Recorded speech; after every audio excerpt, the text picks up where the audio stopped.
Tunay ngang nakakalungkot na marinig ang tungkol sa pagpanaw ni Vinay Kraibuter. Ang kilalang Thai actor, na kilala para sa kanyang papel sa 1999 horror film na Nang Nak, ay namatay sa edad na 54 na matapos ang 15 taong labanan sa bullous pemphigoid, isang bihirang sakit sa balat. Pumanaw siya dahil sa mababang presyon ng dugo at impeksyon sa dugo noong ika-20 ng Marso taong 2024.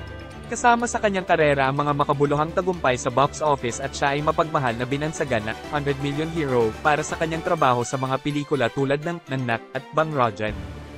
Ang aking mga saloobin ay kasama ang kanyang pamilya, mga kaibigan, at mga tagahanga sa panahon ng mahirap na oras na ito.